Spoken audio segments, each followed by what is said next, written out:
the shadows, is to finally own them and claim them and say, okay, I noticed I had a shadow around prejudice and slavery too. I remember as a young teenager, in my brain, I'm like, I never owned anybody. My family never owned anybody. Like, fucking what? We're not. They're not slaves anymore. Like, let's just move on. That was my younger brain, like just looking for solutions. Be done with it. Gone. It's not even an issue anymore. But I wasn't mature enough with my consciousness to see like the big picture. I lived in my little bubble. I didn't see what was going on globally. I'm like, oh damn. Okay, no, this is not just a one and done. Like there's definitely you've got to reverse engineer this process. And so, are there any questions on any of that? No, that's a great explanation. I don't have a question, but I just wanted to include another part of the United States shadow is the genocide of all the Native American people who lived here. Yes. Even, that happened, and then the colonizers brought slaves, and yeah, I mean, and then they enslaved some Native Americans, and yeah, I mean, it's just, I hope that both of you get a chance to see the film called Origin if you haven't already.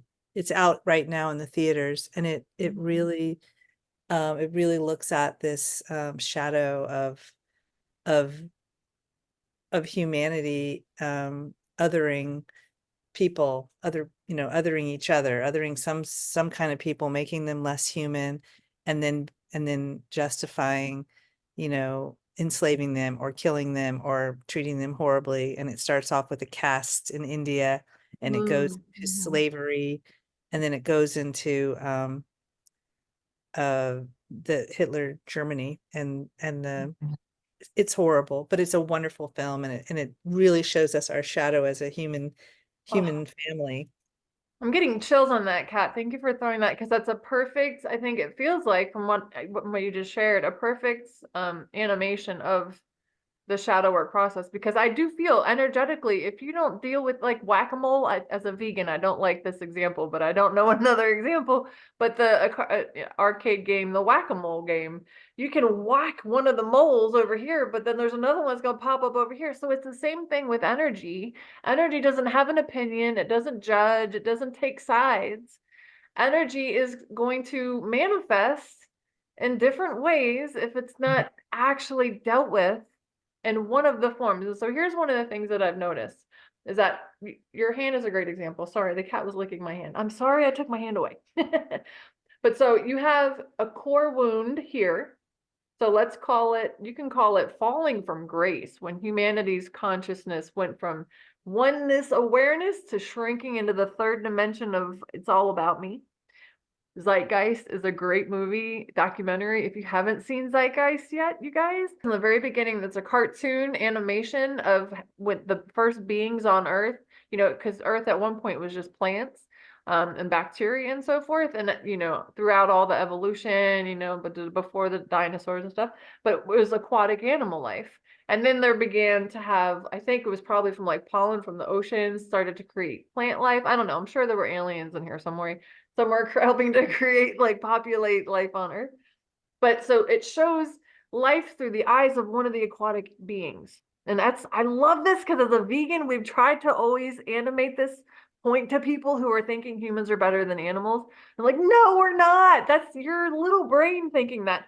The turkey feels the same way. So does the turtle. So does the human. We're all thinking anyway.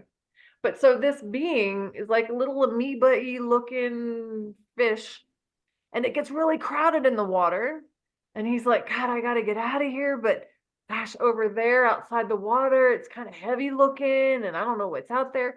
But because it got so stressful inside the water being so crowded, stress is a good motivator. So it motivated this particular species to try to find a way, thereby growing limbs to evolve to come out of the water. So there was a bilocating of in and out of the water. And it shows this cartoon being, once it's now on the land, looking out at the vastness of this wide open space, like, oh, this is all for me. This entire space is all mine. I am the leader. This is my world. And it's exactly how humans think. It's exactly how one of these little tiny species, the human race, has this perspective of this is all for me, it's mine. So I feel like that's the core wound. And it manifests as all these different ways. Like it manifests as sexism, speciesism, racism. It manifests as all in all these different ways. So if you address your speciesism, your sexism, your racism, energetically, you are deactivating the intensity of this core wound. Does that make sense? Yeah. So that's why they say if you have a daddy issue and your dad was really horrible, abusive, and it's manifesting as all these other challenges, you don't have to dive into dad. If that triggers you too much, you're never going to get any work done. Start energetically healing these relationships, and it will soften the intensity of your core wound because you'll kind of be getting in the back door. Did that make sense? Yeah. Nuggets like this and so much more in our private monthly membership group, the Ascension Portal. We share tools and tips for strengthening our psychic gifts, activating our potential, and aligning our human with our soul as we build the new humanity. Visit the link in my bio to learn how to sign up, and we'll see you there.